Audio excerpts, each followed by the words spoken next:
And welcome to Taylor Talks Comics Live. Thank you for joining me on this National Walk Your Dog Week, which I know if Harvey Picar's ghost is in the chat, which it looks like he is. He's a big dog walker. It's National Walk Your Dog Week. I don't know what that means. But thank you for joining me. This is also October 1st, the beginning of 31 days of horror comics on Taylor Talks Comics. I launched it with a little intro video this morning. The first book and video that I will be talking about that video will be dropping after the show later this afternoon. So that wasn't a cheap way to do a video this morning. That was just a little intro video. And it's nice because I have a playlist going. So it's like an intro video to the playlist as well. But yes, there will be another video dropping later today to cover my first horror comic topic, which I'll give you a little hint is the first Atlas collection. The newest Atlas collection, Shiver As You Read. So it's the latest Atlas horror comic collection. Because that's out this week. It's a brand new book. Fantagraphics had 3. Well, they have 4 actually. I just didn't get review copies of one. But Megaton Man Universe, the complete Megaton Man Universe Volume 1 came out. I dropped that video yesterday. The Wallace Wood Spawn of Venus, which I have right here, came out. That video dropped on Monday. This comes out this week as well. And then they have a box set of My Favorite Thing is Monsters, book 1 and 2, also drops this week. I didn't get a review copy of that, but I do own both those books, and I'm probably going to do a video for those later this week as well. And they have, I think there's a Disney Masters collection that came out this week as well from Fantagraphics. So big week for Fantagraphics. How are you guys doing in the chat here? James Abel. Yes, I was a little bit late. Forgive me. New Crickets is the big story of the week. Yes, Harvey, did you notice I put that on the thumbnail this week? That is big news. We'll be talking about that a little bit later. That's Sammy Harkham's self-published single-issue comic book. A new issue will be coming out later this, I think in November, he said. But he's got pre-orders going for right now. Dana, thank you for joining me. Hi, Taylor. Happy Horror Comics Month. Yes. I'm so excited. I love that genre, and I love talking about it. And after last year, I did 31 days of horror comics, and like prepping for this year, I was wondering, like, can I even do that again? Like, is there enough material? And I was even just going through my collection alone, not even thinking outside of my collection, because I don't own every comic, obviously. And there's so much I can do just with my collection as it is now. I could probably do a few years of content for this. So it's awesome. I'm very, very stoked. Is the Megaton collection in color? It is not. It is all black and white. Everything's black and white, even the covers and everything. But Don Simpson's, I feel like his artwork and the line work that he has in his artwork is so clean that reading it in black and white was not a problem for me at all. Like I read black and white comics all the time, like whether it be manga or just comics in general. And I do know that some artists, their artwork doesn't translate very well into black and white, especially if it was color before, because they leaned heavily on the color to kind of, do a lot of heavy lifting in the art. But Megaton Man, I don't think was one of those because it was very clean. I loved it. Such a blast to read that book. Nice. Kicked off my horror reading with some Warren stuff last night. Awesome. Some of the good creepy and eerie stuff. I have not picked up any of the Vampirella Archives editions from Dynamite. Does anybody in the chat, has anybody picked up those paperback Vampirella collections? Are they the same trim size as the creepy and eerie collections from Dark Horse? Because I would like to have those as like a third to complete the set, as I'm trying to collect all of the creepy and eerie reprints in paperback. But I was wondering if those were the same trim size. Black and white is cool for sure. Yes. And that's how I collect I collect all the EC Comics, these artist library editions. They're all in black and white. And I love seeing, I think the whole bullpen of EC Comics artists, their artwork is magnificent in black and white. It's great seeing this, how clean the line is, especially, well, there's not a single artist in their bullpen of these collections that I feel like their artwork didn't translate well to black and white. The issue with that is that we've never had a true reprint collection with the original coloring from EC. We're starting to get that now with Taschen, slowly but surely. But like the Dark Horse ones, they modernize the colors, so the coloring is not the best in my opinion. Although that Moon Girl collection that just came out from Dark Horse had they just did like scans of the original comic book pages in there. I've seen people share those, and that makes me want that collection even more because I don't have that material in any other format. And I love that treatment. I wish Dark Horse would have just done that altogether. The EC material is probably best in black and white. I can't disagree. The majority of my EC Comics reading has been in those collections. I didn't ever have a full collection of the single issues or even the reprint single issues, or I didn't have any of the Russ Cochran collections, which I think those were black and white, weren't they? And I didn't have any of the Dark Horse collections. I had the best of ECs. So I had like some of those single issues here and there, like the reprint single issues is where I started reading them. I had a few issues here and there. And then I got the best of, I think it's called Choke Gasp. It was like the 400 or 500 page hardcover that Dark Horse did. And then subsequently, while I was collecting all of those, I was collecting the fantagraphics version. So the most of my EC reading's been in black and white. Did you see one battle after another yet? I've not. I don't make it to the movie theater too often. Unless it's like a really special movie that I have to see, like a new Wes Anderson flick, I'll make it to the theater for those. Even Marvel and DC movies, if it's like I went and saw Superman and Fantastic Four the day those came out because I was excited about those, but I still haven't even seen Thunderbolts, and I've never. So like not every single Marvel DC movie do I see in theaters either. I usually wait till those come out and I got some schmutz on my shirt. Wait till those come out in streaming, but I'm trying to think of other movies that I'm excited to see in theaters. Oh, Wicked 2. I'll be in theaters for that one for sure. Absolutely loved Wicked, the musical and also the movie. I thought they did a bang up job in that. Any news on the reprint of sold out EC issues? If you know, Spawn of Mars is my white whale. No news on them, but I will say be patient. They have reprinted volumes before. When I was starting to collect them was when 50 Girls 50 and Taint the Meat went out of print, and those were going for like $100+ a piece on eBay and things. So as I was collecting them, I was not paying those prices because I was trying to, collect them for. I got all of them under cover price, I think, and I was just holding off and trying to I set up some eBay searches for those 2 volumes that were out of print, and was just trying to slowly, creep on them and pick them up as I could find them. I finally found some guys selling them on a Facebook group, and I got those that way. I think I paid maybe cover price for those 2, but then they reprinted them. So they do reprint them, and Spawn of Mars is a popular one, particularly. That's, Wallace Wood sci-fi, like they know that there's a demand for that one, so I'd be shocked if they didn't reprint that sooner rather than later. Maybe I should go through and let my contact over at Fantagraphics know of the ones that are super out of print. Are there any other volumes that you're aware of that are super out of print and going for crazy prices? The other one, I think Man and Superman by Kurtzman was another one that people said was out of print. They wanted, but I think, did that come back into print? Man and Superman?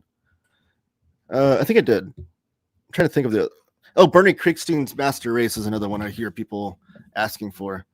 The one and only Bernie Kriegstein collection, which there's a Bernie Kriegstein story in the Atlas collection that I'm going to be showing off later today. So if there's any Bernie Kriegstein fans, which anybody that's read EC Comics should be aware of Bernie. Yep, the Cochrane collections are what I have, and they are black and white scans of the original photo stats. Okay. Yeah, those Cochrane collections look great. I was just super late, and years later was when I was starting to collect them.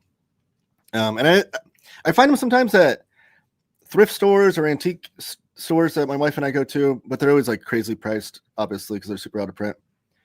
I'd like to have one, but I'm not in a rush to get them either because I have every single volume of the fantagraphics collection so far. And there's only, I talked to the editor of these, which I should shout out his name. J. Michael Catron. He actually hit me up on one of my social medias. And he's like, if you have any questions, let me know. And I asked him how many more volumes there would be. And I think he said there's going to be like 3 or 4 more total. I know later this year we're getting the comedy collection. It's collecting material from Panic magazine, which was the Mad magazine spinoff. And it's collecting all of the Wallace Wood and Jack Davis comics from Panic. That'd be a fun collection. But we don't have any other future volumes announced, but I think he said there's going to be 3 or 4 more, if I remember correctly. So that's exciting. This is a really special movie you have to see in theater. Is it really? Interesting. I'm trying to think of what other things I saw in theaters. I didn't even make it out for Godzilla -1, which I regret because then I watched that movie, and that movie is amazing. That movie would have been an amazing movie without Godzilla. But the fact that you throw in Godzilla just takes it up a whole nother notch. That was an incredible movie. I do regret not seeing that in theaters. I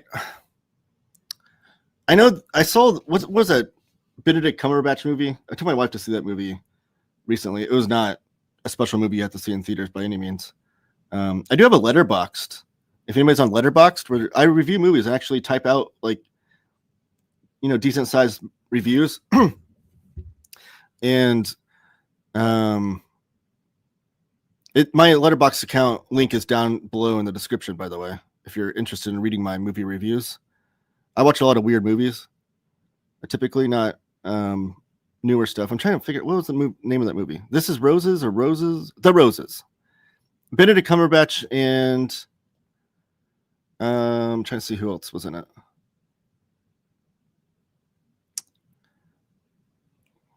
Olivia Colman, Andy Samberg, Kate McKinnon. That movie was kind of disappointing. I saw a lot of commercials for it leading up to us going, because my wife said she wanted to see it, so I took her to see it. I was watching a lot of commercials leading up to it, and it seemed like it was like this big ensemble cast comedy, but it turned out to be something altogether. It was like kind of a dramedy, and it didn't quite know if it wanted to be a drama or a comedy at times, and I don't know. It wasn't very good, but that's my other situation where I'll see movies if my wife wants to see something. Beekeeper 2! There's a movie that Lohit's excited to see. This schmutz on my shirt is really distracting me. Sorry.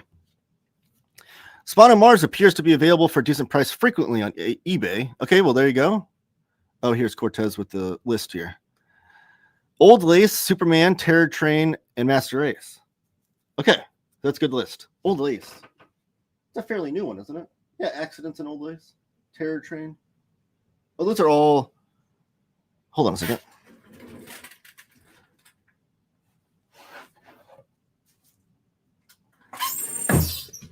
Those are all in order right here. If I think I have these in chronological order of when they were released. And if that's the case, it's interesting that they're all 3 of these are out of print. Accidents in Old Lace was 2021. Terror Train was 2020. And Man and Superman was also 2020. I wonder if the 2020 ones in particular were a victim of like COVID publishing issues that they had. Man and Superman's a great one though, because it's Harvey Kurtzman. You typically see his work with comedy, whether it be Mad Magazine or Trump or Wits In. We've talked about that before, or war comics, which he's a master of the war comic genre. But this collects all of his sci-fi stuff and a little bit of his horror stuff, because that's where he started off when he first joined EC. Yeah, it's got stuff from Haunt of Fear, Vault of Horror, and then Weird Science, Weird Fantasy. Yeah. Oh, even with something from Two Fisted Tales. Snuck its way in here. That's a good one. These are all good ones. The Terror Train is all illustrated by Al Feldstein. And he probably writes all of them too, I assume. Yeah, script and art. Gardner Fox wrote some of them. That's interesting. Yeah, but most of them are written and drawn by Feldstein himself. And then, Graham Ingalls on Accidents and Old Lace. That's the ghastly Graham Ingalls. These are all probably written by Feldstein. Oh, Carl Wessler. Otto Bender writes a couple of them. Interesting.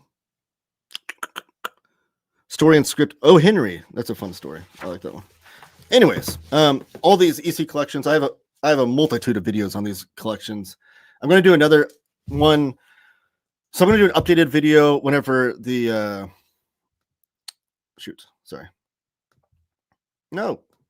whenever the I forget what the comedy one's called. Whenever it comes out, though, I'll do an updated video showing off every single volume.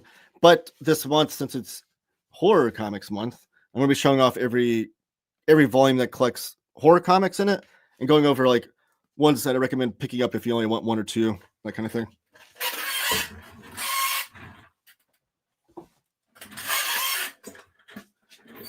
Apologize for the chair squeaking.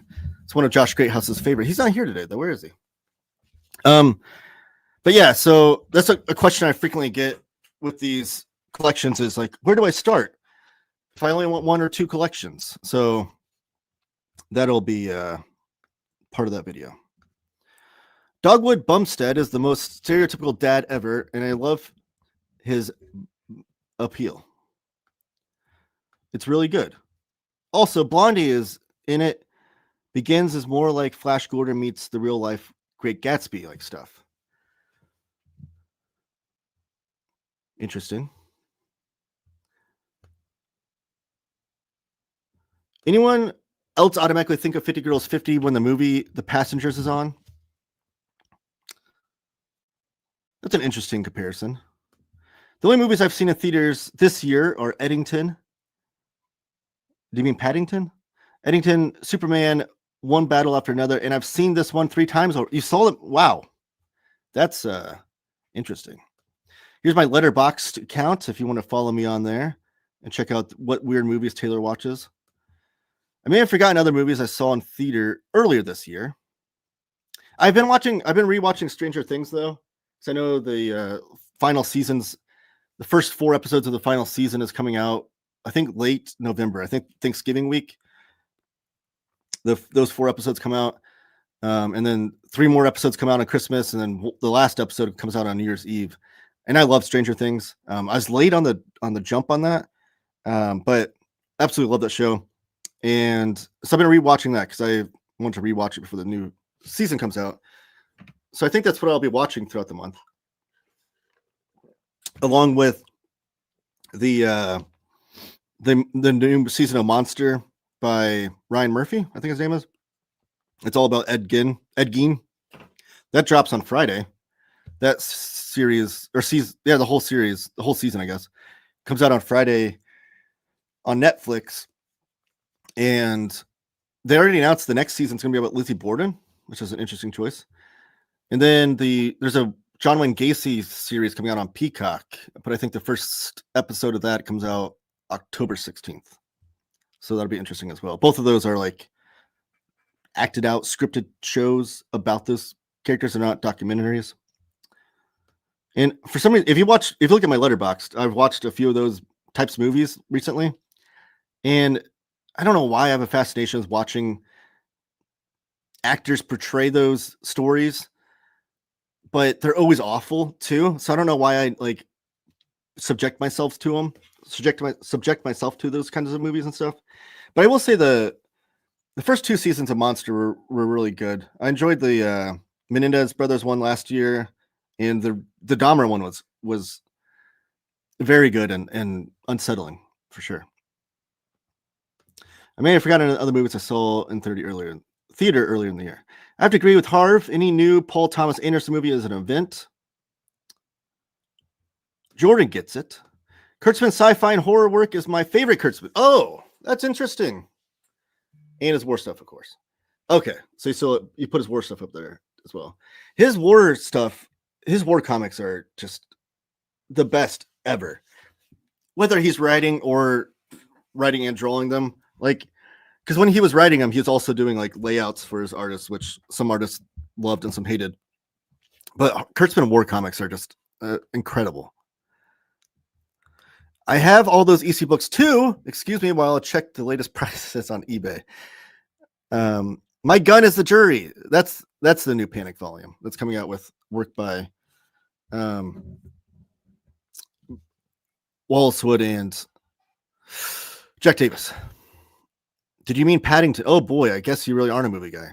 I'm not a movie guy in terms of watching new movies. I'm usually just really late in the game and watching movies. Eddington, okay, it's a Western comedy with Pablo Pascal. How was that? That's interesting. Seems interesting. No, I never even heard of the movie. Oh, Eddington was a Joaquin Phoenix. Oh, I like Joaquin Phoenix quite a bit. No, I'm like way behind on movies. That's why I usually watch them like a year or two after they come out. I'm sure there's some like really magnificent movie that came out in the last 2 years that I haven't seen yet that you guys would be astonished by. I mean, Godzilla -1 was an example. I saw that one probably a year or year and a half after it came out in theaters. It's on my letterbox whenever I did watch it, the date of it. So it might have been 2 years after. I don't know. How long has it been since the movie was in theaters? But yeah, I'm just really late in the game. Elizabeth Montgomery starred in a TV movie about Lizzie Borden. I remember liking it. I don't think I've ever watched anything about Lizzie Borden, documentaries or movies. In fairness, those first two Paddington movies are up there with Hugo on every cinephile's favorite kids movies. Paul King is no slouch. Mighty Bush. I love Paddington 1 and 2. Those movies are amazing. Truly, truly incredible movies. There's so much fun and just like wholesome and brilliant. I don't know. So I agree. Those movies are great. Let's get to the news, though. We're about half an hour into the show, and we have not talked about much to do with comics. I do have a new presentation for you guys, the way I'm going to do this. And I think this one will be the better version of all the different versions I've tried to share the comic book news with you guys. While I get this ready, though, let me go over some plugs. You shop over at Panelbound Comics and use my promo code TaylorTalksComics, all one word, TaylorTalksComics, and you can save $2 off of your order. If you're going to put a bigger order in, and you order 4 or more books, use my promo code TTC, ship it together. That's all one word, TTC, ship it together. And you'll save 5% off of that larger order. Now, there is a massive sale going on right now with a bunch of publishers. So they have, I think, Image, Dark Horse, Marvel, and DC, where a lot of books are 50% off. So go on panelboundcomics.com and search that massive sale. It's on the front page. We went over it last week. I have a video on it too, a separate video on it too.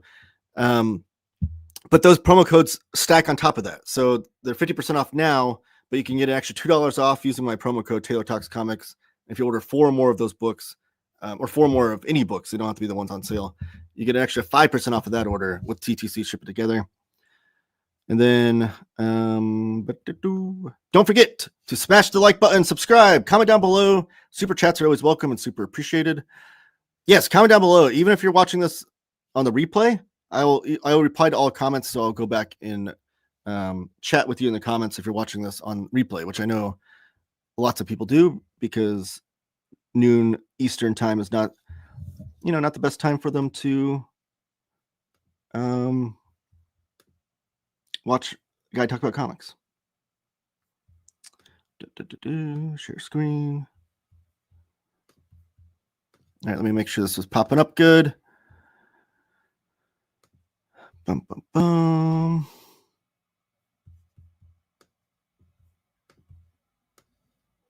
All right. Yes, that looks good. All right. So this is a new way I'm going to present the news to you. Now, this is coming from Comics Beat, I believe this news story is, and it is about A1 Deadline. I can't remember if I've talked about this project yet. I might have briefly mentioned it, but here's like the big news story on it. So coming soon on Kickstarter. If you guys remember A1 Anthology or Deadline Magazine, they're combining together to create this mega power version of a comic book anthology / culture magazine type deal. It's gonna be on Kickstarter. Here's a little news story. The fabled British comics anthology A1 is returning, and it's got a pal, Deadline, another fabled British publication. A1 Deadline is coming back with a Kickstarter from original co-editor Dave Elliott and Chris Northrup. The initial 80-page special will feature comics, culture, music, and art from an array of top talents. A1 and Deadline were two of the most influential UK comic magazines of the 90s, and you can learn more about them in a little side project of mine, Comics Will Kill You, a podcast interview series with Elliot. A1 was created by Dave Elliott and Gary Leach in 1986 and launched in 1989. It was a creator-owned anthology that featured Mobius, Alan Moore, Eddie Campbell, and Bill Sienkiewicz. Deadline, created by Brett Ewins and Steve Dillon in 1988, mashed comics, youth culture, and indie music into a punk-fueled magazine that gave the world Tank Girl. And now they're together in a new mashup for 2025. And here's the little pitch from the editors here. No algorithmic storytelling, no censorship, no compromise, no AI. Real voices from legends alongside new stories. The book revisits classic material while bridging the anarchic energy of the originals with the next wave of publishers pushing the medium forward. So some of the names listed here. Oh, there are no names listed here in the story. But I've seen names listed here like Jamie Hewlett. And I don't know if that's going to be new material or old material. Either way, I'm fine. I love Jamie Hewlett's work. And Shaky Kane, which I think he's got a cover. There's going to be a variant covers, of course, because that's what they do in comics these days. But one of them has been done by Shaky Kane, which I absolutely love. There's also a Jamie Hewlett cover. So I'm kind of torn between the two. But I think I'm going to lean heavier on Shaky Kane because I'm such a big fan of him. But it says, this isn't just a book I'm proud to work on. It's fearless, loud, and alive. A1 Deadline Special Edition is a place to mouth off, push back, and speak to the world we're living in, just like Deadline did in the 90s. So that's really exciting. I'm stoked to be on that project, back that project whenever it does come to fruition. It's not live yet on Kickstarter. It's only got a sign-up date for like upcoming Kickstarter news, which I should have put that in the news as well. The Jim Mahfood one. There's a new Jim Mahfood Kickstarter as well. Let me see if I can find that real quick. Because Jim Mahfood is another artist that I'm a huge fan of, and I would like to back this as well. While I'm pulling this up, big news. I see Josh Greathouse is in the chat. Thank you for joining me. Better late than ever. And his Kickstarter just hit 100 backers. I'm not sure what kind of magic he did where the Kickstarter is still live. Just kidding. I think he still has it open for people to pre-order things. I don't know how that works, but he's up to 100. So you hit triple digits, which is great. All right, so I'm going to share my screen again to show off this new Mahfood project because Jim Mahfood is awesome and everyone should support him. Dun, dun, dun.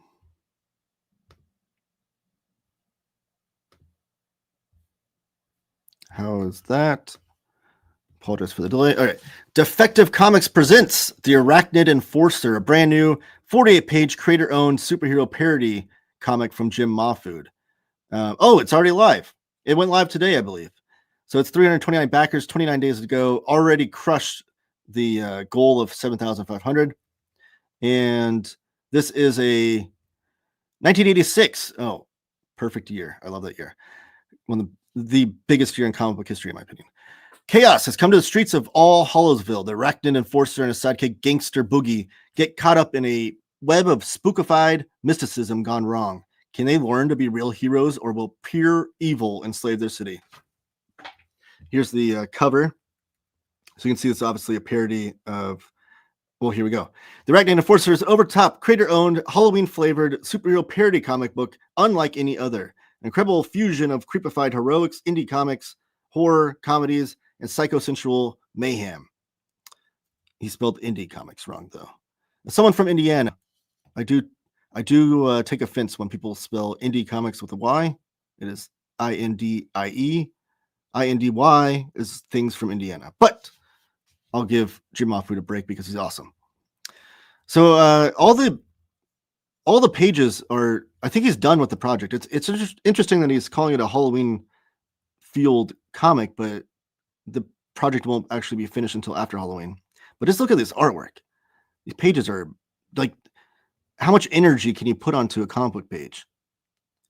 Jim Mahfood has a style unto his own. I'm a huge fan of Girl Scouts, though. I've not read his Tank Girl. That's one that he did that I've not read. And then Savage Street Vigilante is the other one he did for Detective Comics, which I'm assuming. Sorry, I'm looking more at this artwork. All right, that's gonna get flagged on YouTube probably. Let me see. Oh, there's variant covers. Other one's by Mike Del Mundo. Here's a variant cover by Wayshock. Not familiar with that artist. Scotty Young did one. Ooh, Scotty Young working in a different style there too. I'm pretty sure Scotty Young and Mahfood are from the St. Louis area both, aren't they? I think they probably came up in the same scene together. There's a lot of cool stuff here. Let me see the because I'm sure I've not picked up the Street Vigilante or whatever it's called yet. So there's probably something on here you can back both of them, right? $25 for the single issue, 48 pages. Savage Street Vigilante, the PDF. Well, the PDF is $10. Here's the add-ons. You can add on Girl Scout trade paperbacks. That's cool. Variant covers. Yeah, you can add on Savage Street Vigilante for another $25. And there's some other variant covers that he's done. SHITTY Dark Knight. I've always wanted to read that, but I've never read it. So yeah, there's some cool things to add on as well. But that's Jim Mahfood. Are there any Jim Mahfood fans in the chat? Or is it just me? It can't be just me. Jim Mahfood's awesome. All right, let's see what you guys are talking about here.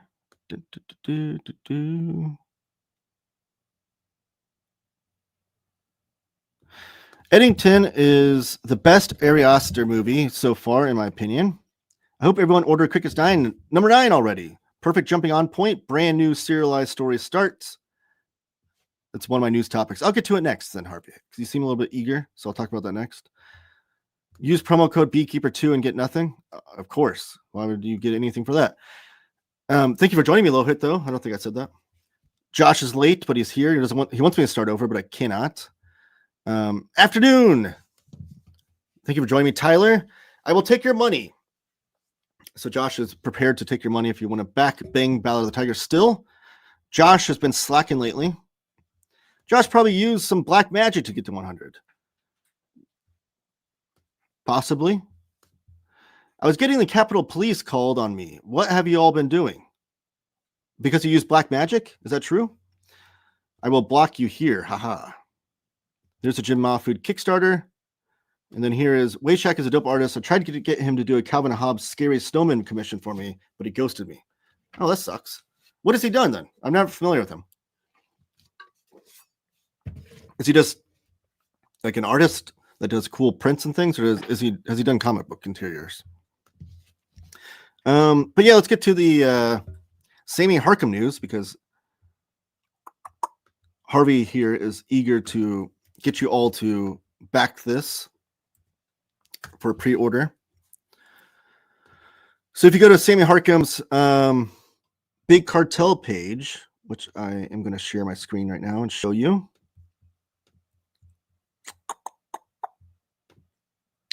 The big Sammy Harkham book that came out recently, that you all should,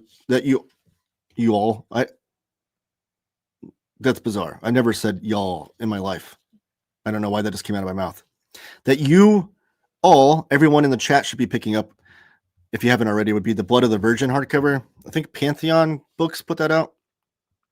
But that was collecting all the serialized Blood of the Virgin stories from the previous Cricket's single issues, which I think was issues 1 through 8, had the Blood of the Virgin story serialized throughout it.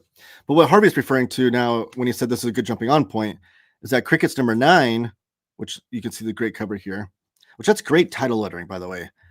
I was just staring at the title lettering last night.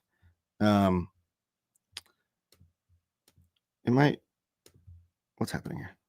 Okay, I was just staring at the title lettering last night to see how great it was. It has to be done by hand, I assume. But yeah, this is a new jumping on point. This just launched a pre-order for it. It's 48 pages, $14. And I think it'll be standard size comic book. It's a pre-order item. Copies will ship mid-November. Okay. As soon as they arrive from the printer, all pre-orders will ship with a 24-page process zine that will be strictly printed to the exact number of pre-orders and never be available again. So if you want the process zine that comes with it, it's a 24-pager. This is the only way to get it, is to back this right now. It's on his website, so it's not like a Kickstarter or anything. I don't know why I keep saying back this. But it's the first new issue in 2 years. A new full-color serial begins with the San Fernando Kid, a frolicking romp through the buttercups of robbery, racism, prison, and the proper way to tie a noose. The issue is rounded out with stories about Frederick the Great and bumping into old friends, plus more. Comics for everyone. But I definitely want to pick this up. I've never read Sammy Harkham in single. I don't have Cricket's number 1 through 8 is what I'm trying to say. But I absolutely loved Blood of the Virgin in the hardcover. So I need to pick this up so I can get on the ground floor of the new stuff that he's coming out with. And yeah, I feel like we have a lot of Kickstarter of late. I agree. $25 for a 48-page comic book from Jim Mahfood that is crowdfunding the printing for. New Devil's Grin is $12 and 100 pages, and she's funding the printing. Yeah, I don't like to compare cartoonists in their pricing, but Devil's Grin is a great deal, I will say. The lettering is great. I agree. Slightly wider. The Crickets are slightly wider. Also, Crickets 48 pages and cheaper with a free bonus 24-page zine, self-funded. Badger Stump's in the house. Late to the gig. What did I miss? Sammy Harkham's got a new book. A1 Deadline's got a new Kickstarter starting soon. Jim Mahfood's got a Kickstarter. I think that's all we talked about so far. Oh, and we talked about movies and stuff. Wayshak did a comic with Remender called Devolution. Is that a recent comic? That's got to be a recent comic because I don't remember that one. Or a really old comic, I guess. Standard comic is 6.89, something this is 7.5. Okay. I do like to compare comics and prices. Well, I mean, I get it, but like it's like when people say like a DC Comics omnibus is $125 and Dark Horse will print the same like a Mike Mignola Hellboy collection, the same size, same thing, but it'll be like half the price. And it's like, well, if you have less creators to pay, it's going to be cheaper. But there's also like an inflation with bigger companies as well. Like, I don't know. I don't think it's truly a fair thing to compare, but I get where you're coming from. It's not a recent comic, maybe like 6 years old. Oh, the Remender one? I'm guessing it has not hit the Remender Deluxe hardcover then, because I've not heard of that comic. Not that you should only read the hardcovers, but that's typically because I don't collect single issues, and I know Remender's going to do those big collections. That's typically how I collect his comics. Back to the other news. We have 1, 2, 3 other news topics to talk about. So let's get to it.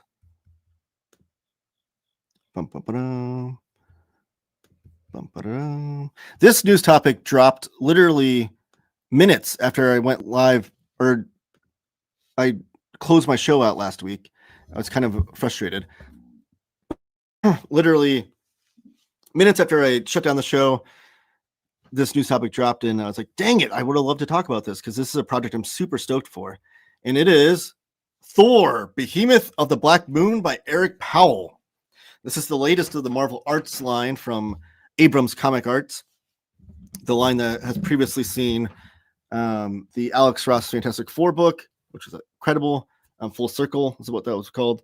And then they did the Patrick McDonnell book, which I think I have that somewhere around here.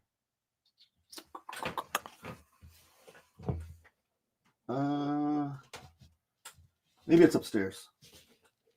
I know I have a viewer request that I do a video on that, and I haven't yet. And then they recently did the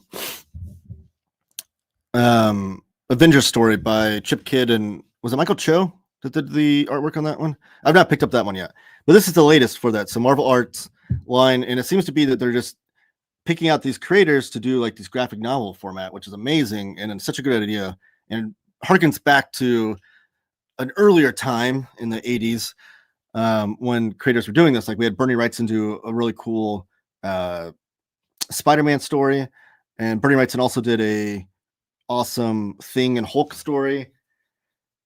And I think that's the way to go with these bigger name cartoonists, rather than ask them to do like mini series or things. Just put them on a special boutique line with a boutique publisher like Abrams and have them put out these graphic novel formats. So it's really cool.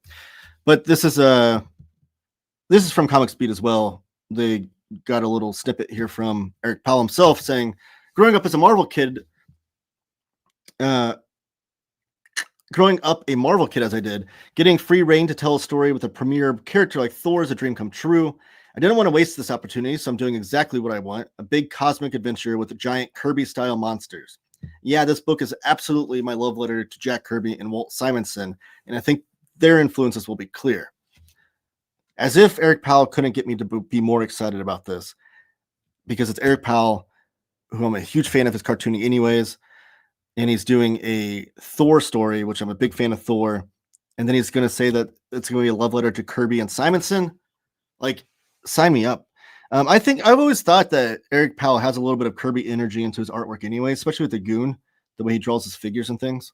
So, yeah. And then he continues. Did I mention cosmic monsters? Cosmic monsters. The kid in me is giddy. I'm so appreciative of Alex Ross, Marvel, and Abrams Comic Arts for offering me this project and allowing me to do my thing in this universe. Does that mean Alex Ross, is he part of Abrams Comic Arts? Like, is he like a editor or publisher over there? Interesting. Ross added, Alex Ross added, having Eric Powell join us at Marvel Arts. Yeah, he must be. Join us at Marvel Arts is a big get. He honors us with his incredible skills as storytelling master, and having him finally do a Thor story is a match made in Asgard. The endless possibilities of Abrams Comic Arts and Marvel Arts are something I am creatively fulfilled by to help books into being and through my own graphic novel ambitions. Through my own graphic novel ambitions. Does that mean Alex Ross has another Marvel story in the pipeline? Interesting nonetheless. But Thor, Behemoth of the Black Moon will be available in full color, 80-page hardcover edition, May 2026. So that's exciting as well. There's very few creators that you can put on a list of like, who does Taylor want to see do a graphic novel on Thor? And Eric Powell would probably be on that short list. Because it has to be somebody with like Kirby energy in the artwork. I don't care to see Thor done by artists that don't have some aspect of that to them. Back to Harvey. Mahfood is charging more just because he can, and he's paying cheaper printing costs by crowdfunding. I guess get that bag, take as much money as you can. Jim Monopoly Man Mahfood. Is he really like? Because upping the price, I guess, would be. Are you implying that the profit that like Alex Graham's making off of Devil's Grin is slimmer because she's eating the cost of the printing, and that the profit margin for Mahfood is greater? Because he's still eating, like the $25 price is still going into the price of printing, and he's already done every. Typically, what Kickstarter has been for comics artists is to fund them the ability to make the project, to like basically pay them a salary that a publisher is not going to pay them, so that they can spend the next couple months being able to eat and put food on the table while making the comic, is what these Kickstarters and Indiegogos are for. It's supposed to be backing you, giving you the ability to take time to make the thing. Mahfood in this instance, though, already has the comic book done. He's just doing like a pre-order process as far as Kickstarter goes, but he's still eating the cost of printing the same way that Alex Graham is. Now, the profit margin, you can argue, is much different between the two of them.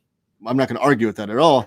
Especially 100 pages for $12 versus 48 pages for $25. There's definitely a gap in the profit margin there, but they're still paying for the printing, both of them. I guess I'm confused by your wording there, Harvey. And we'll compare big companies. Dark Horse gives us more for less. I mean, DC and Marvel, no ribbon. Yeah. I mean, it's fair. I just don't. I think it's like just apples and oranges to me sometimes. It's like, I don't know. Like, there's like that Dan Brereton book that came out from Dark Horse that was like library edition sized, and it was like $25 cover price. And people are like, "What? Why can't Marvel do this?" I'm like, because they're only paying one guy rather than paying a whole bullpen of writers, inkers, letters. Which I say that, but I don't know. I don't know if Marvel pays royalties sometimes to some people based on the contracts. So not all of their omnibus editions and epic collections and things are paying all of the creators inside. It has to do with that creator's original contract deal with them. Like, I know like Liefeld has like the best royalty system ever going for him as far as Marvel goes. Anytime Deadpool is used in anything, he gets paid quite a bit, or Cable, or any character he created. But that's not the case for every creator with Marvel. So, and I know especially like the Aliens collections, the omnibus collections there, and Predator, since those were originally published by Dark Horse, those royalty systems are dead. And Marvel could have adopted that if they wanted to and brought that over, but they didn't. So I'm pretty sure, I don't know this to be certain, someone can correct me if I'm wrong, but I'm pretty sure nobody got paid in any of the collections of Aliens and Predator besides Marvel. Like, I don't think they paid any of the creators for those, unless they did like a new variant cover, like the stupid Greg Land one that he did for Volume 1 Omnibus that people pointed out that he plagiarized a lot of the art on the cover, which is even sadder that he got paid more for that project than any of the creators on the inside of it. But so I know there's cases where Marvel doesn't pay any of its creators, but I don't know that to be the case for all of their omnibuses. And I wish they would adopt a new royalty system like DC does, because DC, from what I know, from what I've heard, they have a pretty good royalty system with their creators. Anytime their work is reprinted or a character shows up in a movie or anything. That's not the case with Marvel. Like, I know the fun story that Omar over at Near Make Edition always tells is that Lin Wein, he interviewed him one time before he sadly passed away, and he told him that he got paid more in royalties from what's his name, Morgan Freeman's character in the Dark Knight trilogy. I'm drawing a blank. Lucius Malfoy? No. Lucius Fox. That's his name. He got paid more in royalties for that character appearing in those movies than he ever got paid for Wolverine in any of the X-Men movies, which is mind-blowing because Lucius Fox is such a minor character and Wolverine was such a big deal for Marvel movies. Now, the discrepancy there, I don't know how much he got paid for Lucius Fox, but I do know he got paid $0 for Wolverine, which is sad. So that's my spiel on comparing big companies. But what if I could? Have you seen this? I think you might like this. The Thor thing. Devolution was a 5-issue series from 2016 and got a trade, but never another edition. Thank you, Badger Stump. Good info. I don't think it's the kind of book, your kind of book, though. The Eric Powell Thor? I feel like Josh might enjoy that. Eric Powell doing Thor looks 100% fun. I agree. That is fair. You know, I hate big guys punching monsters. Oh, is this sarcasm? I feel like this is sarcasm. Wayshak does really dope, very inky art, and he'd crush a Scary Snowman Calvin and Hobbes commission, but artists are flaky. I'm not saying I'm mad about it, just that it would have been really cool. I do love that idea. I always get envious of fans that have like one certain thing that they have all these different artists draw. The one off the top of my head, I forget the gentleman's name that does it, but he has all these. It's called like the Stray Toasters Project, and he has all these different artists draw a toaster, and it's fun to see all the different variations of that. But I've seen people do that too with like they'll have a sketchbook and they'll have all these different artists draw like one character to see all the different interpretations of it. But to have Calvin and Hobbes' Scary Snowman, or just like the snowman scene of whatever the artist comes up with, and have all these different artists in one book do that would be a really cool project. I'm hoping he goes over the top. I think he will. I like this historical piece he has done as of late, but happy to see him go back to the monsters. That's the thing too. I feel like it's kind of similar to Tom Scioli. Tom Scioli, who is one of my favorite artists in comics today. Okay, sorry. Always does like big, bombastic, fun comics. And then he spent a couple years doing like the Jack Kirby biography and the Stan Lee biography. Those were both great books, but I was ready for him to get back into the bombastic Scioli fun. It's kind of how I feel about Eric Powell, is that he did the Ed Gein story, and then he did the Dr. Worthless story, which this book will be appearing on one of my 31 Days of Halloween. But now hopefully he's getting back to monsters, as you say. Also, Kickstarter takes X amount, and the card companies take X amount. Like the credit card companies? I'm saying Jim is kickstarting a set amount of books, and it's going to be much higher than Alex Graham's, or most cartoonists, of course, because he's popular, so he'll pay less per issue. It's very clear he has a huge profit margin. Okay, I get what you're saying. Yeah, and there's definitely a benefit to the pre-order process, which knowing how many to print, because if you print, 500 issues or 200 issues or whatever it's going to be, then you have those sitting in your house for quite a long time. But if you know ahead of time through a pre-order process, like what Jim Mahfood's doing with Kickstarter, or what Sammy Harkham's doing on Big Cartel, okay, 500 people or however many pre-ordered the thing. I'm going to print 550, so I don't have all these things laying around after I ship them out. Razor Ramen, $25 seems pretty standard for similar Kickstarter comics from what I've seen, for what it's worth. Yeah, and I wish it's pricey though. $25 for 48 pages is incredibly pricey. So I'm not going to argue that. And it's especially when you think of like Marvel, DC single issues. Again, I hate comparing them, but $3.99 is like the standard on the newsstands, or $4.99 a little bit now. So when you have a fan that doesn't have the discretion of comparing the two and saying like, okay, well, this is a creator doing his own work, of course it's going to be cost more. Even like Sammy Harkham's $14 48 pager. So this is a creator owned thing, and he's self-publishing it, and he's shipping it out himself, and he's got all the cost is going to be on his shoulders, versus like Marvel or DC, who has got mega billion-dollar companies over the top of them. So that's the only time I hate those prices, because for the fans that can't do that kind of discretion, now hopefully the fans that, and that probably doesn't apply to like Sammy Harkham. I'm assuming his fans are probably aware of that kind of thing, or Alex Graham, but Jim Mahfood might bring in some mainstream fans to him, and they might look at his price and be like, whoa, like that's crazy. But I don't know. I mean, like all the Comicsgate knuckleheads charge like outrageous prices for their comic books, and they take like 5 years to make them, and they're 48 pages for like $50 or something crazy. And they seem to be doing well. They're not making as much money as they were, but they were doing great a few years ago, making like $1 million campaigns and nonsense. I guess it just comes down to your fans. I don't know. The mouse pays royalties. They do if the contract said so when they signed it. Jim Shooter, the editor that everybody dislikes for irrational reasons. I think Jim Shooter was awesome as an editor at Marvel. Yes, he had his flaws. They all do, but he did a lot of cool things. Plus, he's the editor during like Miller Daredevil.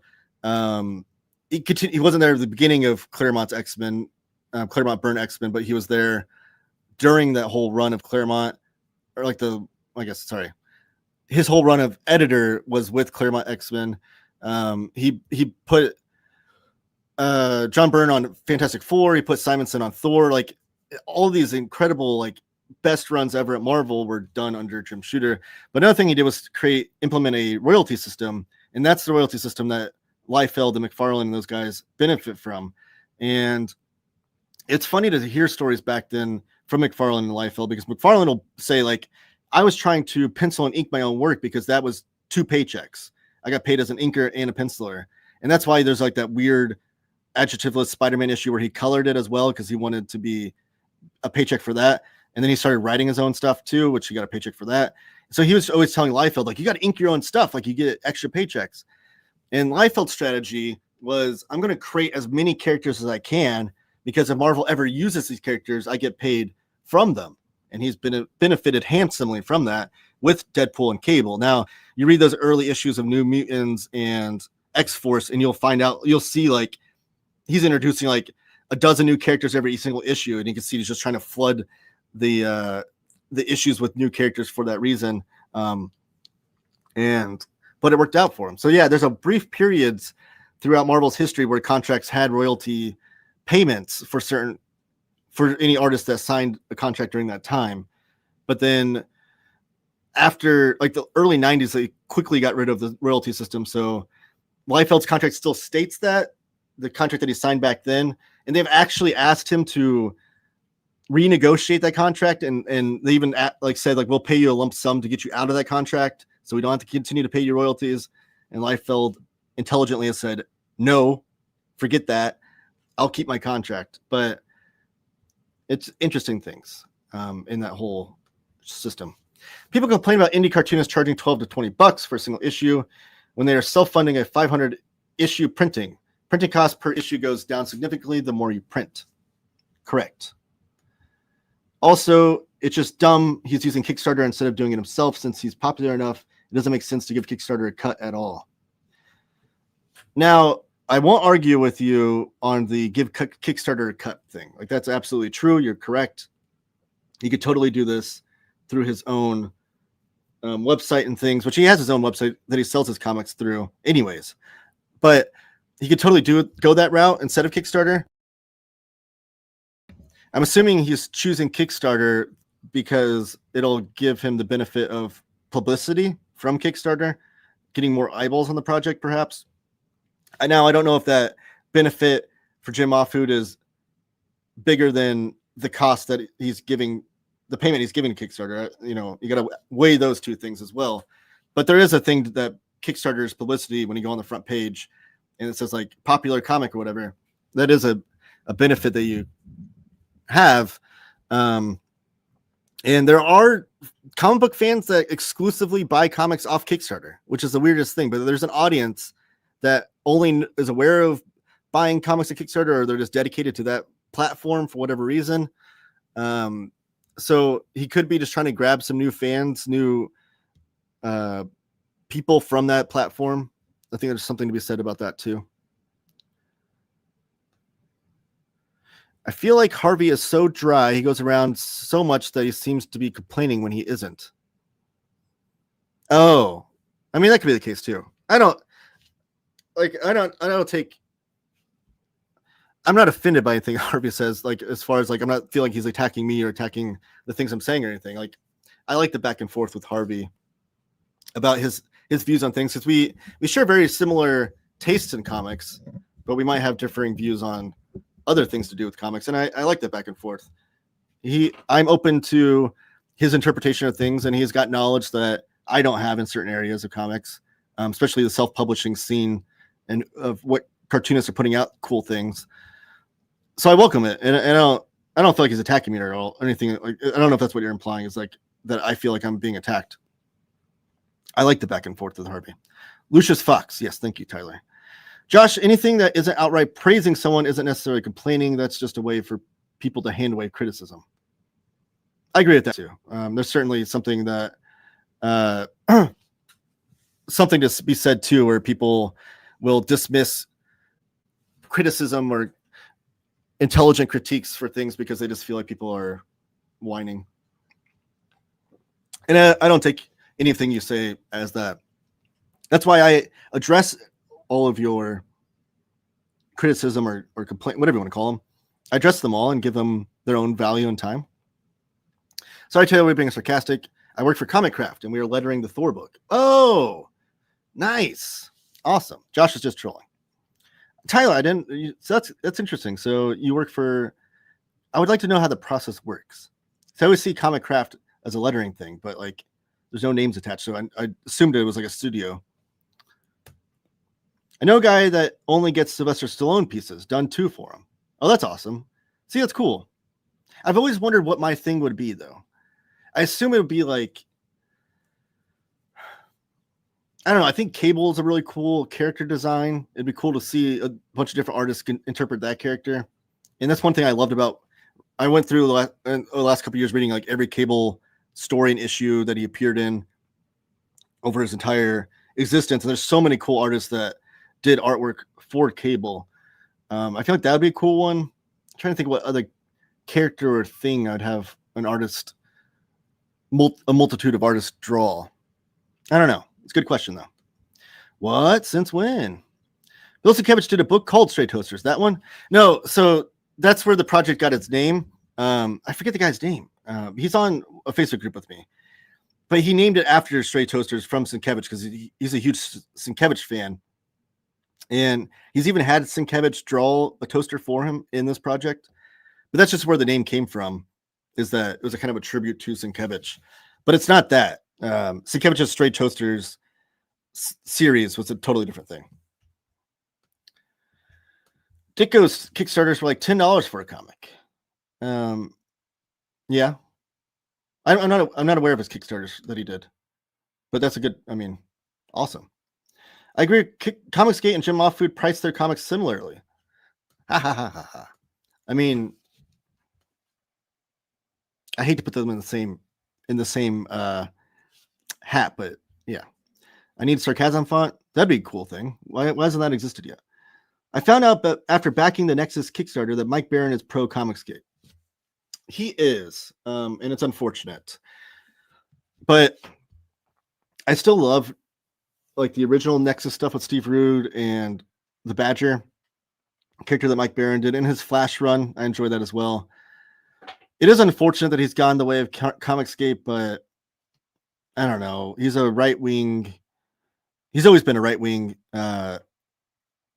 creator. Like he's always been right-wing from the get-go in his politics. So it's not surprising that he'd go the way of Comicsgate, but yeah.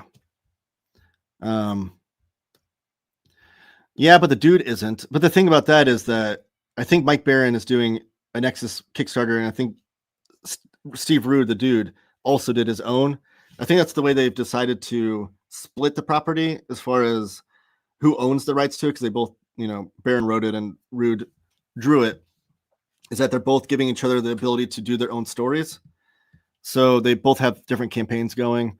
I have heard that Steve Rude is also a conservative or right-winger, which, not to say that just because someone has those politics, you should dismiss them. I'm not saying that at all. I think the Comicsgate crowd, the extreme right-wing crowd, I can say something about them, but just to say someone's politics are more right-facing isn't a reason to not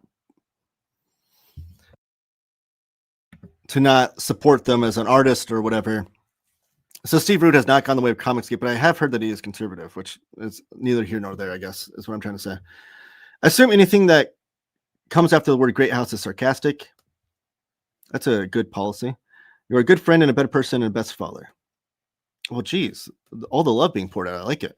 I got a cool looking Juan Jimenez box set on Kickstarter. I think it just ended today.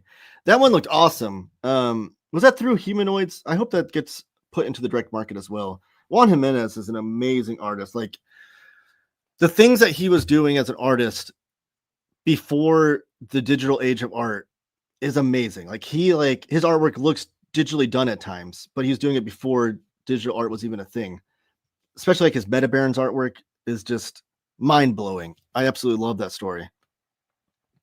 According to some writers, Jim did get writers to go back and rewrite characters to fit in with the Marvel ethos. So arguably, also constrained individuality and creativity. He did, yes. He had a strict policy on certain things like that. I mean, the worst story of rewriting is X Factor #1, where he got the entire page. I don't know if it's lettered yet, but he got all the pages done, inked and penciled, and he sent them back to the artist and the writer saying like the whole thing needs to be redone. So all the letter, the inker, the penciler, and the writer and the colorist, everybody was holed up into an apartment one in New York when there's a hurricane happening. And it said like everyone is spread out. There's an artist working in a bathtub, inking pages. Like they were all just spread out across a small, tiny apartment, finishing the book to get it done before the deadline over one weekend because they had to redo the whole thing. So yeah, Jim Shooter definitely did that. He was definitely abrasive to certain creators. Like I'm not saying he was an amazing human being as far as a boss goes, but I feel like because of those stories where he was just, I mean, that's what an editor does, right? Whether they, and you, as an editor of comics, you don't want to constrain creativity, obviously. But you are supposed to be the in-between of the corporate company of Marvel and the creator. So he was just balancing that. And I don't think the choices that he made in that regards should be damning enough to forget the good things that he did as an editor. If people don't like $25 for a comic, put it through the lens of Rob Liefeld's pricing strategy. You'll feel better about it. Yeah, Liefeld's choices of how he's producing his new comics is frustrating, I will say. There's something where you put your card in, more likely to use it again. I forget what it's called, but he will probably make more from Kickstarter than just straight sales. Yes. He's definitely getting more sales going through Kickstarter, more publicity and eyes on it. People already have an account and cards saved, known website people trust with their payment info, Kickstarter speculators. Yes. Agree with all those things. Not seeing Mahfood number just go up. Lack of tone always makes things hard at times. My humor is dry and people always think I'm serious. Josh, I feel your pain. They each own the character. The dude is getting some from the reprint. If anyone from Comicsgate ever does a great comic, I'm sure I'll read it and enjoy it. Well, that's a thing too. I had my fights with Comicsgate in the past. I infamously debated Ethan Van Sciver for 3 hours on his YouTube channel one time. So I had my run-ins with Comicsgate, and I always had a theory, which I didn't bring up in the debate because I feel like it's kind of a conspiracy theory type deal, like tinfoil hat. But I had a theory that they priced out the critics.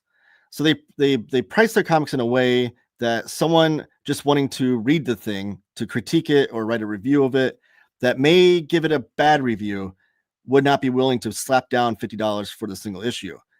So, and they didn't release I know Ethan for sure doesn't release digital versions of his comics.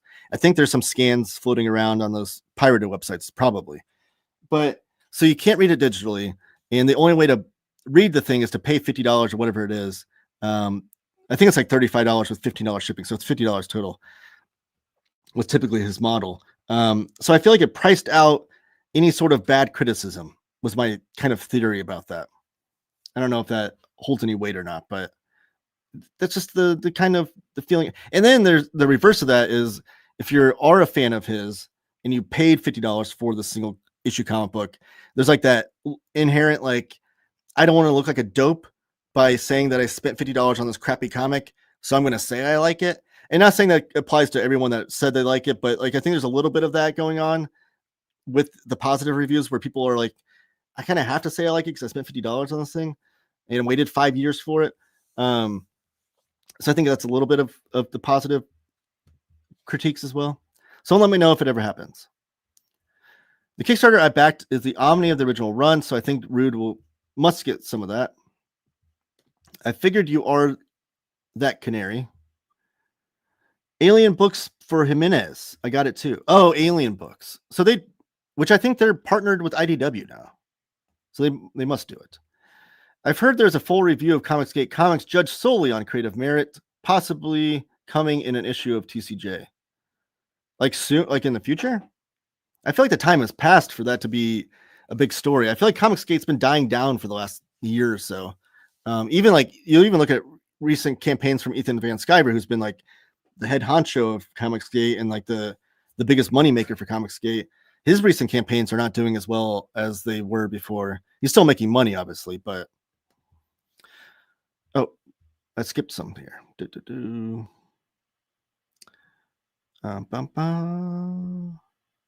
Okay. I sat down and read through that 2001 bind the other day and gave your video a rewatch. Such an amazing run. Yes, I still need to do a video on the 10 issue run part of it, which that review won't be coming until after this month for sure, because it's not horror comic necessarily. But yes, that Jordan, everyone should go to check out Jordan's YouTube channel and that video. It's one of the moderators could give a link to it in the chat. I'd appreciate it. Or if Jordan could get with one of them to share a link of it. But he did a custom bind of 2001 A Space Odyssey, the Treasury Edition, and then the first 10 issues of, well, the only 10 issues of the follow-up run by Kirby. And he like did his own scaled down printing of the Treasury Edition so that it fits into a custom bind with the single issues. And not only that, but Jordan then looked all over online to find all the like any sort of original art, pencil pages, ink pages that he could find, and any sort of behind the scenes process stuff he can find, and packed it into the custom bind as well. It's really a great looking collection. And Jordan did an amazing job on it. So if someone could share the link to that, though, everyone should go watch that video for sure. Assume nothing you say is serious. Not crapping on Jim. He did a lot of brilliant things, including the World of Valiant. Just saying he's a complicated character and nothing wrong with it. He is, for sure. And there's also that weird story. I don't know if anybody knows this or anybody in the chat knows this, but this is every time I hear the story, I think that if this happened today, John Byrne would have been canceled off the face of the earth. But not that John Byrne's getting a lot of, well, he's got a big project coming out next year. But John Byrne had definitely a not so great relationship with Jim Shooter. And after he left Marvel and went to DC to do Man of Steel and all the cool things he did there, he had a party at his house, a barbecue, where a bunch of creators came over from Marvel and the new ones from DC. Is this big like comic book creator barbecue. And he had a stuffed like scarecrow type doll with a picture of Jim Shooter's face on it. And he like burned it at the stake at this barbecue with all these creators around. And like the word is that like, all the creators were just like, it didn't land well as a joke, I will say. Like all the creators just like, this is like a little too much, but that's how John Byrne felt about Jim Shooter. And I always hear that story. I'm like, that wouldn't fly in 2025, especially with like smartphones. I feel like that would have been on Instagram instantly. Is there debate with EVS available anywhere? I know he deleted it, but did anybody save it? It's not. I know Harvey Picard's Ghost actually has tried to find it. There's clips of it. There's a couple of people on YouTube that reviewed the debate, and they clipped it in favor of Ethan, which I'm frustrated that that's the only thing that exists from it. I feel like I did a really good job. Ethan has admitted to Harvey even that he feels like he failed in that debate. I thought I did a good job. There's no winning in that platform either. With a lot of the Charlie Kirk stuff going on too, like this is such a MO of right-wing debate me bro culture, is that they put you on a platform where it's a lose-lose situation for you as a debater and win-win for them. And I knew that going in.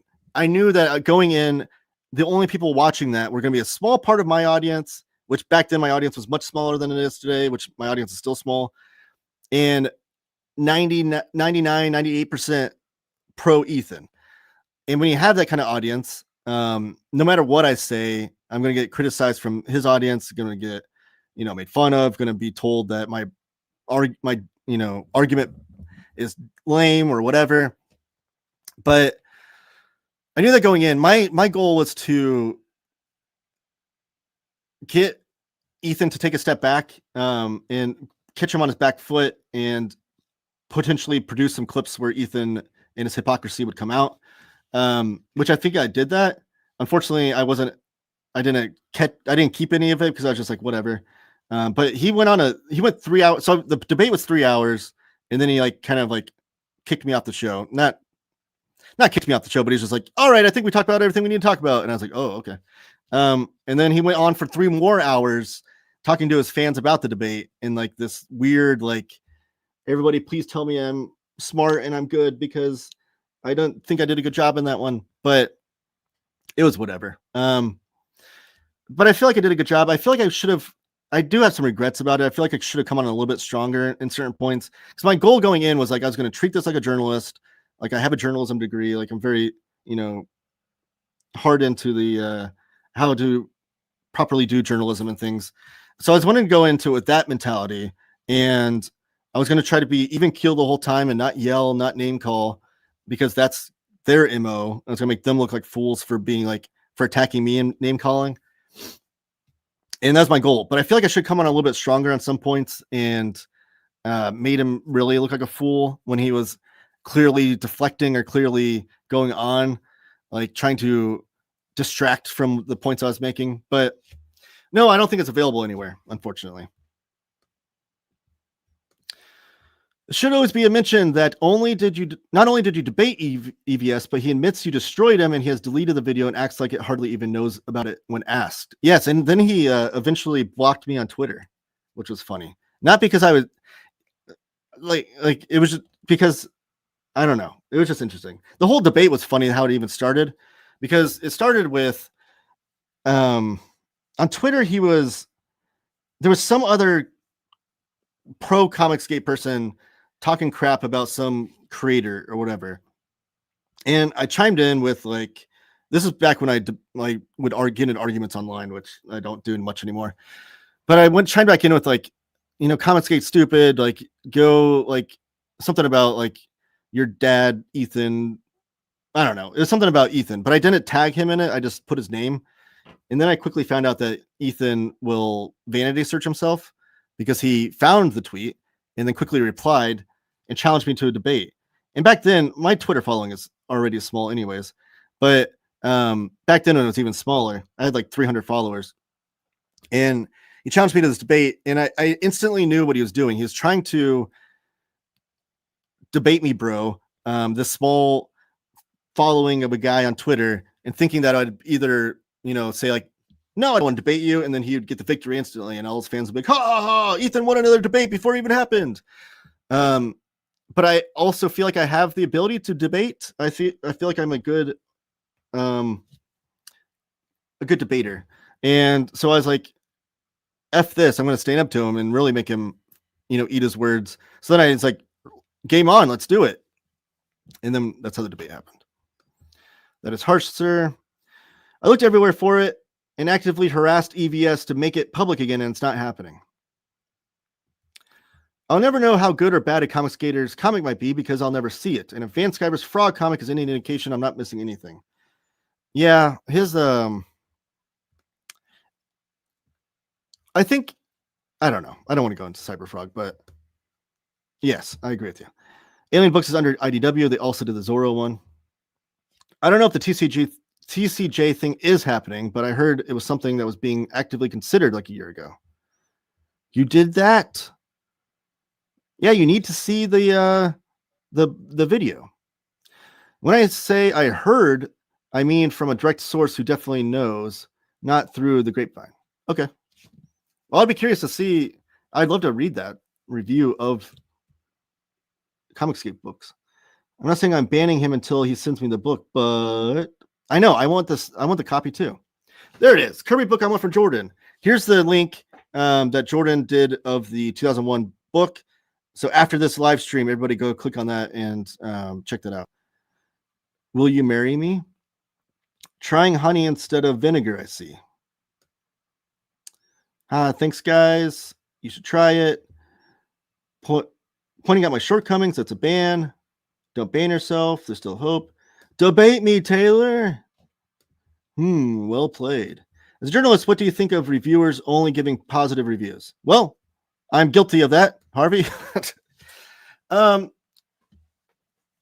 only do positive reviews on my channel, which is obviously antithetical to journalism ethics or whatever. But the reason I started my channel as a positive experience for comics was kind of in response to all the Comicsgate knuckleheads that were, all the channel was just crapping on comics. It was just like, comics suck, comic sales are down, DC and Marvel are going bankrupt, all their comics suck, they make all the characters gay, and like they're changing all the characters, it's so stupid, race swaps, blah blah blah. And not, and it drove me nuts because it's like, you don't even read these comics, why are you even complaining about them? Of course the answer is to get more hits on YouTube. But it's like, I would much rather hear, and I'd much rather think that your points are more valid about that these comics suck if you told me what comics are good. So if you told me, I like these comics that are out today from Boom or Image or whatever, but Marvel and DC suck, I think that was a much more valid standpoint. But instead, the only positive comics they ever talked about, or only positivity about comics they ever talked about, were their own comics. So it was all like this mechanism to say, like, every comic book out there sucks except for mine. Buy my comic book for $50. So not that I made my channel in direct response to that. That's just one of the inspirations for it, was that I wanted to be the antithesis of that. I wanted to show off all the comics that I love. And I did one negative review that I talked about of a Robert Kirkman comic. And my son was like watching me do the review. And he like, afterwards, he's like, Dad, you were really mean about that comic. And I thought I was being kind of fair, but I was like, really? So my channel's not a way to, it's not, I don't consider my channel any sort of like comic book journalism. Like, I talked about how bad comic book journalism is today, and I don't think my channel is the answer to that. I do try to cover news stories on my live shows in a journalistic way, but not any sort of, I don't do any sort of investigative journalism. I don't interview people. I don't find sources and things. I just share other stories of comics. But I don't know. So I don't consider my channel to be journalistic at all, if that makes sense. So how do I feel about that? It's fine as long as they're not referring to themselves as a journalist in that avenue. If someone's saying like, I am a comic book journalist, and then all the reviews are only positive, I would have issues with that. Does that answer your question? What if I click on it now instead of after the stream? Well, then you'll miss out the back end of my show. Can't you show people the right way to negatively review a comic, though? I could. It's just not something I've been interested in. I guess I could. I don't know. I think there's just something gross to me about getting like big view counts on your YouTube channels because of a negative review. Like if I did like a video that said like, this Robert Kirkman comic sucks, and it got like a crazy amount of views, I would feel like gross about that. I don't want to draw attention to myself just because I'm crapping on something. But yeah, maybe I could start something more written, I guess, would probably be the better route to go for that. I have thought about writing reviews on like a Substack or something. Comicsgate bros shouldn't even be affecting the discourse at all, in my opinion. They even attack each other mostly now. It's all clickbait garbage. 100% clickbait garbage. Absolutely. But for some reason, for a few years there, their YouTube views, they're owning the majority of the content, comic book related content on YouTube, and it was awful. But yeah, if they don't have someone attacking them or trying to debate them like me from the other side, they start attacking each other. It's really a cesspool. I've watched a lot of reviews. I can think for myself and decide if I want something. I don't need reviewers tearing stuff down. And that's a good point too.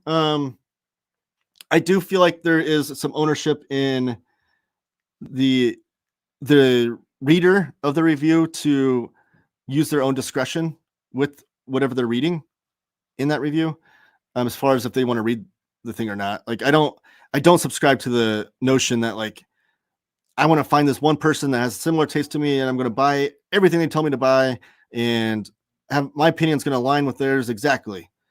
I feel like you should always use discretion with whoever's reviewing things. Taylor, bring back root beer reviews. We need someone to pour root beer on bad comics since Jess got scared off that by a random podcast. Yeah, that sucked. I don't know. I have a lot of strong feelings about people ragging on Jess for that. I don't think there was anything wrong with what Jess was doing at all, but whatever. Like, I won't be bringing it back though. I wish Jess still did it. I used to review music and I preferred to review things I liked rather than write a negative review about something I didn't. Yeah, it's much more fun too. Like, I don't get an enjoyment of reading a comic that is not good.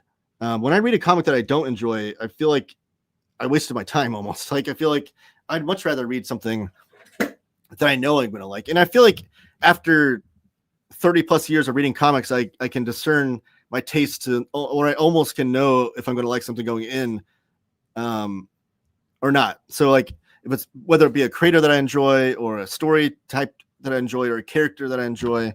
And that's not to say like, if I know going in, I'm going to like it, that I'm going to always end up liking it. There has been times where I come out disappointed, but yeah, I'd rather just, especially when you're reviewing things, I think your job is not to, your job as a reviewer is not to persuade or dissuade anybody from consuming the product. It is to let the consumer know about the product and everything, the ins and outs of it, and then for them to make their own decision on if they're going to buy it or not based on that. Maybe that's just me though, because there's some comics I could probably review. Like I did Megaton Man yesterday. It's all about like superhero satire and things. There could be viewers that come away from that video saying like, that sounds awful. I hate I love superheroes so much that I don't want anybody making fun of them. People that take superheroes seriously, which is fine. It's their prerogative. So if they see this guy talking about how it's a superhero satire constantly throughout this video, and they come away from it saying like, well, that's all the info I need to know. I don't like superhero satire. I'm not going to buy that book. That's what I feel like reviews are made for. I want reviews, aka which goes best with a said book. That's a cool idea. Like a zine, maybe a zine. Yes, absolutely. You don't have to be clickbait it just because it's a negative review. You're right. I don't have to show the Kirkman book and say Kirkman comic sucks. You're right. I could just do a review of it and then people can click on it and find out it's negative based on that. You're absolutely right. You don't have to make it clickbaity. All right, so I'm gonna get out of here. I got things to do, but I'm gonna go over my last minute plugs. Everybody put in the chat any last minute questions or comments you want to put while I go through my plugs, and then I will address those, and then we'll get out of here. So yes, shop on Panelbound Comics. Use my promo code Taylor Talks Comics, all one word, Taylor Talks Comics, and you can save $2 off your order. Go there now because they have a bunch of books for 50% off. Great deal, and you can stack my $2 off on top of those deals. Or if you're going to put a bigger order in on Panelbound Comics, use my other promo code TTC Ship It Together, all one word, TTC Ship It Together. You can save 5% off of that larger order. And then before you get out of here, please smash the like button, subscribe, comment down below. Super chat's always welcome. And then let's see what you guys are saying. Taylor writing things like oh yes. You made me buy Megaton Man. Damn you. This month is supposed to be an X-Men month. There are a lot of X-Men omnibuses coming out this month. But I'm glad. There is a uncategorizable X-Thems story in Megaton Man, so it's kind of adjacent. Taylor, start your own comics journal zine and publish through Cosmic Lion. That's kind of what I want to do. Whether or not publishing through Cosmic Lion, I would have to get with Eli and see how that would work. I wouldn't be against the idea, but I think they are also doing some of their own zine type deals, so I don't want to compete with them. But have a great day, Taylor. Thank you, Dana. Have a great day yourself. Just continue the wizard name. I couldn't do that. That's Eli's. That's his thing. I think he said he doesn't want to continue with that name, but I don't want to take that from him. I already have a name picked out for my zine, and it's awesome, and I love it. I even did the title lettering for it already. So, but it would be cool. I do love that wizard name. It's fun. Thanks, Taylor. Until next time, zine us. And on that note, we'll get out of here.